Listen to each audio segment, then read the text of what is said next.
ನಾನು ಅಪ್ಲೋಡ್ ಮಾಡೋ ಎಲ್ಲ ವೀಡಿಯೋಗಳನ್ನು ಮೊದಲು ನೋಡೋದಕ್ಕೆ SPK ಕನ್ನಡ ಚಾನಲ್ನ ಸಬ್ಸ್ಕ್ರೈಬ್ ಮಾಡಿಕೊಂಡು ಅದರ ಪಕ್ಕ ಇರೋ ಬೆಲ್ ಐಕನ್ನ ಆನ್ ಮಾಡ್ಕೊಳ್ಳಿ. ಇದರಿಂದ ನಾನು ಯಾವುದೇ ವೀಡಿಯೋ ಅಪ್ಲೋಡ್ ಮಾಡೋದ್ರ ನೋಟಿಫಿಕೇಷನ್ಗೆ ಸಿಗುತ್ತೆ.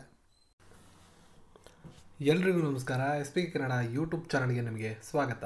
ಮಾರ್ಚ್ 7ರಂದು ನಡೆದಂತಹ ಪ್ರಮುಖ ಪ್ರಚಲಿತ ವಿದ್ಯಮಾನಗಳ MCQ ಪ್ರಶ್ನೆ ಮತ್ತು ಉತ್ತರಗಳನ್ನು ಈ ವಿಡಿಯೋದಲ್ಲಿ ನಾನು ನಿಮಗೆ ತಿಳಿಸ್ಕೊಡ್ತೇನೆ. ಇದರ PDF ಅನ್ನು ನೀವು @SPK ಕನ್ನಡ ಅಂತ ಸರ್ಚ್ ಮಾಡಿ ಟೆಲಿಗ್ರಾಮಲ್ಲಿ ಪಡ್ಕೋಬೋದು. ಟೆಲಿಗ್ರಾಮ್ ನೀವು ಜಾಯ್ನ್ ಆಗಬೇಕು ಅಂದರೆ ಅದರ ಲಿಂಕ್ಗಳು ಈ ವಿಡಿಯೋದ ಡಿಸ್ಕ್ರಿಪ್ಷನಲ್ಲಿ ನಿಮಗೆ ಸಿಗುತ್ತೆ. ನನ್ನ ಎಲ್ಲ ಸೋಷಿಯಲ್ ಮೀಡಿಯಾ ಲಿಂಕ್ಗಳು ಈ ವಿಡಿಯೋದ ಡಿಸ್ಕ್ರಿಪ್ಷನಲ್ಲಿ ಸಿಗುತ್ತೆ. ವಿಶ್ವ ನಾಗರಿಕ ರಕ್ಷಣಾ ದಿನದ ಧ್ಯೇಯವಾಕ್ಯ ಅಥವಾ ವಿಷಯ ಏನಾಗಿತ್ತು? ಈ ವರ್ಷದ ವಿಶ್ವ ನಾಗರಿಕ ರಕ್ಷಣಾ ದಿನದ ಧ್ಯೇಯವಾಕ್ಯವೇನಾಗಿತ್ತು? ಸೊ ಆಪ್ಷನ್ಗಳನ್ನು ನೀವು ನೋಡ್ಕೊಳ್ಳಿ. ಸರಿಯಾದಂಥ ಉತ್ತರ ಮಕ್ಕಳ ಸುರಕ್ಷತೆ ನಮ್ಮ ಜವಾಬ್ದಾರಿ.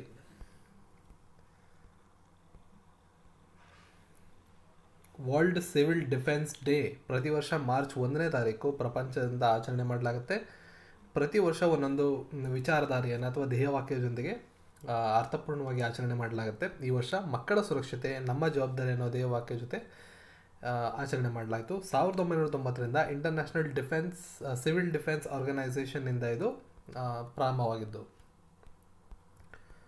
ಆಹಾರ ಮತ್ತು ಕೃಷಿ ಸಂಘಟನೆ ಮುಖ್ಯಸ್ಥರಾಗಿ ನಾಮಕರಣಗೊಂಡಂಥವರು ಯಾರು? ಸೊ ಸರಿಯಾದಂಥ ಉತ್ತರ ಆಪ್ಷನ್ ಡಿ, ರಮೇಶ್ ಚಂದ್ರ ಅವರು ಆಹಾರ ಮತ್ತು ಕೃಷಿ ಸಂಘಟನೆಯ ಮುಖ್ಯಸ್ಥರಾಗಿ ಆಯ್ಕೆಯಾಗಿದ್ದಾರೆ. Food and agricultural organisation FAO ಅನ್ನೋ ಪದವನ್ನು ನೀವು ಕೇಳಿರ್ತೀರ. ನೇತೃತ್ವದ ನೀತಿ ಆಯೋಗ ಸದಸ್ಯರ ಅಂತಹ ರಮೇಶ್ ಚಂದ್ರ ಅವರನ್ನು ನಾಮನಿರ್ದೇಶನ ಮಾಡಲಾಗಿದೆ. FAOನ ಡೈರೆಕ್ಟರ್ ಜನರಲ್ ಹುದ್ದೆಗೆ ಚುನಾಯಿತರಾಗಲು ಅಭ್ಯರ್ಥಿಗಳು ಸುಮಾರು 194 ಸದಸ್ಯರು ಅಲ್ಲಿಯ ಅಭ್ಯರ್ಥಿಗೆ ಸರಳ ಬಹುಮತವನ್ನು ನೀಡಬೇಕಾಗುತ್ತದೆ.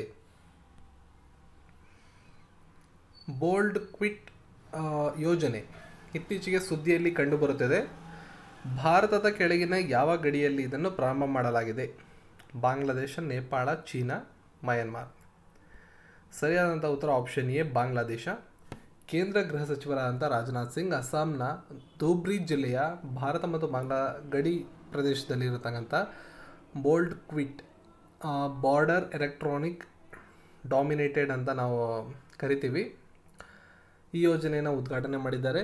ಯೋಜನೆ ಸಮಗ್ರವಾಗಿ ಇಂಟಿಗ್ರೇಟೆಡ್ ಬಾರ್ಡರ್ ಮ್ಯಾನೇಜ್ಮೆಂಟ್ ಸಿಸ್ಟಮ್ ಅಂತ ನಾವು ಕರಿತೀವಿ. ಇದರ ಒಂದು ಭಾಗವಾಗಿರ್ತದೆ ಈ ಯೋಜನೆ. ಇದು ಸೂಕ್ತವಾದ ಗಡಿ ನಿರ್ವಹಣೆಗಾಗಿ ಇಸ್ರೇಲ್ ಸೇರಿದಂತೆ ಅನೇಕ ದೇಶಗಳಿಂದ ಸಲಹೆಯನ್ನು ಪಡ್ಕೊಂಡು ಯೋಜನೆಯನ್ನು ಮಾಡಲಾಗಿದೆ. 12 ದಿನಗಳ ಏರಿಯಲ್ ವ್ಯಾಯಾಮ ಕೆಂಪು ಧ್ವಜ 2019 ಇತ್ತೀಚೆಗೆ ಎಲ್ಲಿ ಪ್ರಾರಂಭವಾಯಿತು? ಸರಿಯಾದ ಉತ್ತರ ಆಪ್ಷನ್ 4, US ಅಲ್ಲಿ ಇದು ಪ್ರಾರಂಭವಾಗಿದೆ. ರೆಡ್ ಫ್ಲ್ಯಾಗ್ 2019 ಅಂತ ನಾವು ಕರಿತೀವಿ. US ವಾಯುಪಡೆಯಿಂದ ವರ್ಷಕ್ಕೆ ನಡೆದಕ್ಕಂಥ 12 ದಿನಗಳ ಸುದೀರ್ಘವಾದ ವೈಮಾನಿಕ ಯುದ್ಧ ತರಬೇತಿ ಒಂದು ವ್ಯಾಯಾಮ ಇದು. ಅಮೆರಿಕದ ನೆವಾಡಾದ ನೆಲ್ಲಿಸ್ ಏರ್ಪೋರ್ಟಲ್ಲಿ ಇದು ನಡೀತಾ ಇದೆ. 2022ರ ಏಷ್ಯನ್ ಕ್ರೀಡಾಕೂಟಗಳಿಗಾಗಿ ಸಮನ್ವಯ ಸಮಿತಿಯ ಅಧ್ಯಕ್ಷರಾಗಿ ನೇಮಕಗೊಂಡಂಥವರು ಯಾರು? ಸೊ 4 ಆಪ್ಷನ್ಸ್ ನಿಮ್ಗೆ ಈ ರೀತಿ ಇದೆ. ಸರಿಯಾದ ಉತ್ತರ ಆಪ್ಷನ್ 2, ರಣಧೀರ್ ಸಿಂಗ್. ಚೀನಾದ ಹಾಂಗ್ಝಾನಲ್ಲಿ 2022ರ ಏಷ್ಯನ್ ಕ್ರೀಡಾಕೂಟಗಳ ಸಮನ್ವಯ ಸಮಿತಿಯ ಅಧ್ಯಕ್ಷರಾಗಿ ರಣಧೀರ್ ಸಿಂಗ್ ಅವರನ್ನು ಆಯ್ಕೆ ಮಾಡಲಾಗಿದೆ. 1991ರಿಂದ 2015 ತನಕ 24 ವರ್ಷಗಳ ಕಾಲ ಅವರು ಈ OCAಗೆ ಕಾರ್ಯದರ್ಶಿಯಾಗಿ ಕೆಲಸವನ್ನು ಮಾಡಿದ್ದಾರೆ. OCA ಅಂದರೆ ಒಲಿಂಪಿಕ್ ಕೌನ್ಸಿಲ್ ಆಫ್ ಏಷ್ಯಾ ಅಂತ ನಾವು ಕರಿತೀವಿ. ಅದಕ್ಕೆ ಕಾರ್ಯದರ್ಶಿಯಾಗಿ ಅವರು ಸೇವೆಯನ್ನು ಸಲ್ಲಿಸಿರೋದ್ರಿಂದ ಅವರಿಗೆ ಈ ಹುದ್ದೆ ಈಗ ಸಿಕ್ಕಿದೆ. 2018ರ ವಿಶ್ವದ ಅತ್ಯಂತ ಕಲುಷಿತ ನಗರ ಯಾವುದು? ಸರಿಯಾದಂಥ ಉತ್ತರ ಗುರುಗ್ರಾಮ್. 2018ರ ವಿಶ್ವ ವಾಯು ಗುಣಮಟ್ಟ ವರದಿ ಪ್ರಕಾರ ರಾಷ್ಟ್ರೀಯ ಕ್ಯಾಪಿಟಲ್ ರೀಸನ್ ಅಂತ ನಾವು ಕರಿತೀವಿ. ಇದರಲ್ಲಿ ಗುರುಗ್ರಾಮ ವಿಶ್ವದಲ್ಲೇ ಅತ್ಯಂತ ಕಲುಷಿತ ಪ್ರದೇಶ ಅಂತ ರ್ಯಾಂಕಿಂಗಲ್ಲಿ ಬಂದಿದೆ. ವರದಿ ಪ್ರಕಾರ ದೆಹಲಿ ವಿಶ್ವದಲ್ಲೇ ಅತ್ಯಂತ ಕಲುಷಿತ ರಾಜಧಾನಿಯಾಗಿದೆ. ಯಾವ ರಾಜ್ಯದ ಮುಖ್ಯಮಂತ್ರಿ ಡೆಹ್ರಾಡೂನ್ ಮಸೂರಿ 300 ಕೋಟಿ ರೂಪಾಯಿ ರೋಪೇ ಯೋಜನೆಗೆ ಅಡಿಪಾಯವನ್ನು ಇತ್ತೀಚೆಗೆ ಹಾಕಿದರು? So option 1, Uttarakhand. ಸರಿಯಾದಂಥ ಉತ್ತರ ಉತ್ತರಾಖಂಡದ ಮುಖ್ಯಮಂತ್ರಿಗಳಂತಹ ತ್ರಿವೇಂದ್ರ ಸಿಂಗ್ ರಾವತ್ ಅವರು ಈ ಒಂದು ಡೆಹ್ರಾಡೂನ್ ಮಸೂರಿ ಯೋಜನೆಗೆ ಅಡಿಪಾಯವನ್ನು ಹಾಕಿದ್ದಾರೆ. ಈ ಯೋಜನೆ 3 ವರ್ಷಗಳ ಅವಧಿಗೆ 300 ಕೋಟಿ ರೂಪಾಯಿಗಳನ್ನು ಇದಕ್ಕೆ ಮೀಸಲಿಡಲಾಗಿದೆ. ಕಾಜಾ ಕಲ್ಲಾಸ್ ಅವರು ಈ ದೇಶದ ಮೊದಲ ಮಹಿಳಾ ಪ್ರಧಾನಿಯಾಗಿ ನೇಮಕಗೊಂಡಿದ್ದಾರೆ? ಸೊ ಸರಿಯಾದಂಥ ಉತ್ತರ ಎಸ್ತೋನಿಯಾ, ಆಪ್ಷನ್ 4.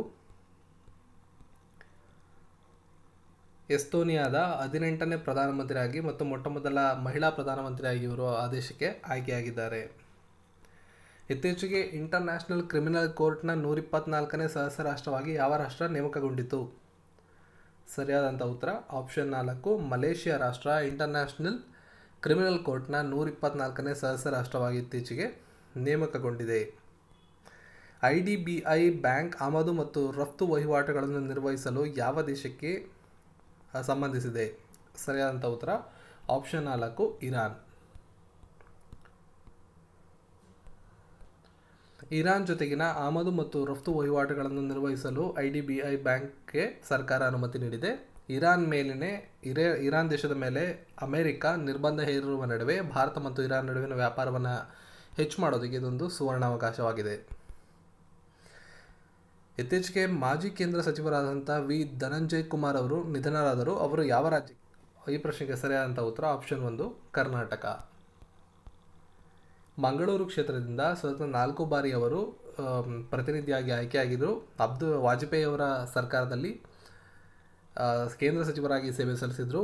1996ರಲ್ಲಿ ಸಿವಿಲ್ ಏವಿಯೇಷನ್ ಮತ್ತು ಪ್ರವಾಸೋದ್ಯಮ ಸಚಿವರಾಗಿ ಕೆಲಸ ಮಾಡಿದರು.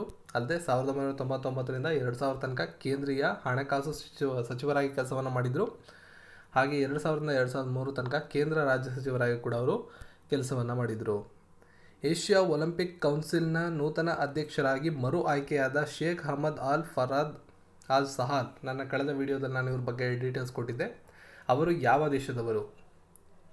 ಸೊ ಈ ಪ್ರಶ್ನೆಗೆ ಸರಿಯಾದಂಥ ಉತ್ತರ ಆಪ್ಷನ್ 1, ಅವರು ಕುವೈತ್ ದೇಶದವರು. ಕುವೈತ್ ದೇಶಕ್ಕೆ ಅವರು ಸಂಬಂಧಪಡ್ತಾರೆ. ಸೊ ಯಾವ ರೀತಿಯಾಗಿ ಪ್ರಶ್ನೆಗಳು ಬರ್ಬೋದು, ಎಲ್ಲ ರೀತಿಯಾಗಿ ನಾನು ನಿಮಗೆ ಉತ್ತರಗಳನ್ನು ನೀಡಿದ್ದೇನೆ. ಇವತ್ತಿನ ಪ್ರಶ್ನೆ ಏನಪ್ಪ ಅಂದರೆ, ನೀವು ಭಾರತದಲ್ಲಿ ಭೂಪಟವನ್ನು ನೋಡ್ತಿದ್ದೀರಾ, ಇಲ್ಲಿ ಕೆಂಪು ಬಣ್ಣದಲ್ಲಿ ಮಾರ್ಕ್ ಮಾಡಿದೆಯಲ್ಲ, ಇದು ಯಾವ ರಾಜ್ಯ ಅಂತ ನೀವು ಈ ಒಂದು ವಿಡಿಯೋದ ಕಮೆಂಟ್ ಸೆಕ್ಷನಲ್ಲಿ ತಿಳಿಸಬಹುದು. ಇದರ PDF ಅನ್ನು ಪಡ್ಕೊಳ್ಳೋದಕ್ಕೆ ಟೆಲಿಗ್ರಾಮ್ಗೆ ಹೋಗಿ ಈ ಪ್ರಶ್ನೆಗೆ ಉತ್ತರವನ್ನು ಡಿಸ್ಕ್ರಿಪ್ಷನಲ್ಲಿ ತಿಳಿಸಿ. ಈ ವಿಡಿಯೋವನ್ನು ದಯವಿಟ್ಟು ಲೈಕ್ ಮಾಡಿ, ನಿಮ್ಮ ಸ್ನೇಹಿತರ ಜೊತೆ ಶೇರ್ ಮಾಡಿ ಹಾಗೂ SPK ಕನ್ನಡ ಯೂಟ್ಯೂಬ್ ಚಾನಲ್ನ ಸಬ್ಸ್ಕ್ರೈಬ್ ಮಾಡಿ.